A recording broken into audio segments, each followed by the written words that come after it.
I'll just come out and say it first off. The endings of Fables was horrible. I loved the series, especially in the game-esque stories where you randomly jumped into the past or the future to either explain what really happened in the Fable story or what happened after Happily Ever After. However, after the Mr. Dark storyline was concluded, the story started jumping into different, semi-random directions. Rose Red was chosen by fate to be the new King Arthur, and she starts building Camelot.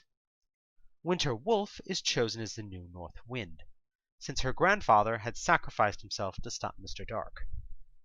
Prince Brandish, whom Snow White pledged to marry as a small child, appears, murders Bigby Wolf, and is revealed to be immortal since his heart is kept elsewhere. Therese Wolf is chosen as the new Queen of Toyland in a situation that requires her brother Darien's death to ensure her survival. Nurse Sprat was revealed to be the inheritor of Mr. Dark's powers, becoming the new Boogeyman. She manipulates Bigby's resurrection to her own end, getting him to kill Ozma and Beast, and in an extremely gory fashion.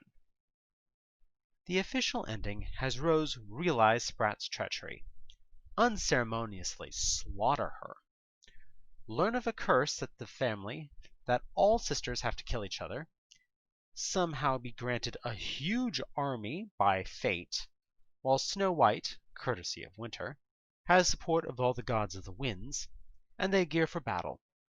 Brandish is slain by Grimble finding his heart. Cinderella and Totenkinder slaughter each other before the battle starts. Bigby snaps out his mind control while confronting his children. Then, Rose is shown by the ghost of Boy Blue that the curse has already been broken, and they stop the great battle before it starts. That's truly how it ends. Not in a huge fight, but a stack of meaningless deaths and a "why are we doing this again" ending, which wouldn't have been so bad if not for the fact that the reason come up so suddenly in the last several issues. If not for all the post-ending aftermaths for the characters, Fables 150 would have had the dramatic impact of a wet fart. Let's do a little how it should have ended, albeit without their art skills. The main problems come from 3 issues.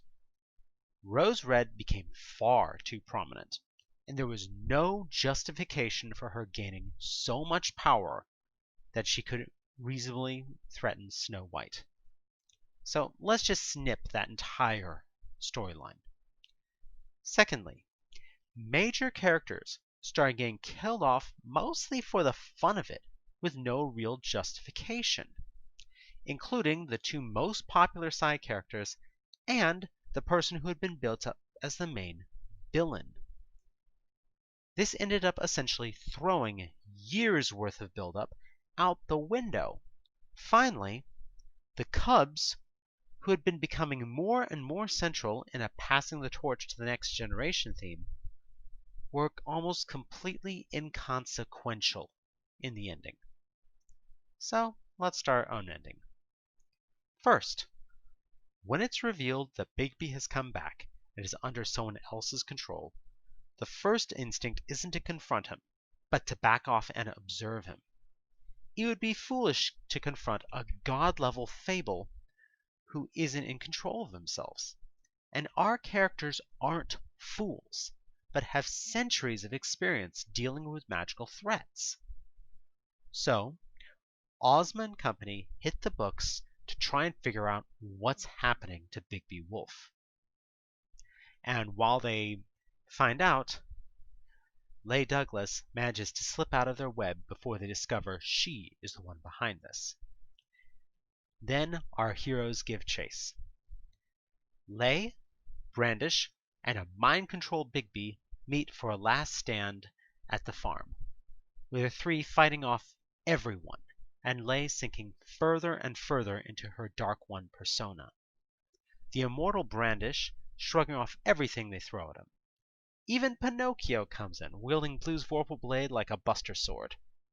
However, they are outmatched, with Bigby literally throwing Ozma into Pinocchio as they tumble end over end. Then, a howl on a surrounding cliff, as a wolf pack bounds down and encircles the villains. Winter transforms into her adult self and duels with Lay. The North Wind versus the Dark One for a rematch. The others surround Bigby, who hesitates and then comes to his senses, much as in the original, as he cannot fight his own cubs. Brandish is then overpowered and restrained, as Snow White personally disarms and stomps him, while Rose Red punches his face repeatedly, saying, "You told me so, you told me so," to Snow. Then, finally, the climactic duel between the two young gods. As Lay initially seems to have the advantage, Winter chides her for her lack of training. While beating her up, she gives a powerful ending speech about how she learned combat from her father, strategy from her mother, how to use her power from her peers. Lay is broken, half Dark One, half weakened Fable, as Winter entombs both her grandfather's killer and her father's killer permanently inside the foundation of Rose's new Camelot. In the ending, there's a big party where everyone celebrates.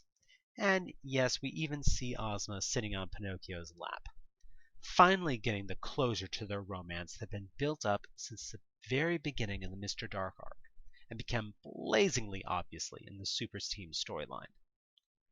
Essentially, all the ending scenes and future spotlights can be unchanged. And yes, we can still end with a big wolf family reunion.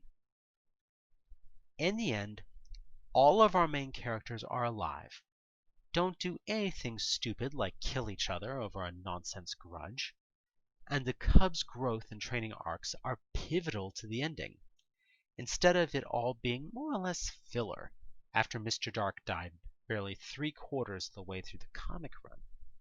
If there was an ending like this, Fables might have had the staying power of other comics of the era, like Sandman. However, the fact that it ended with a whimper really hurt the story. I can definitely recommend reading the occasional book as a side piece, but I can't recommend that you do a full walkthrough of every Fables comic. The ending just makes it not worth it. So, that's how I would rewrite the ending of Fables to hopefully make it a whole lot better. Thanks for listening, y'all.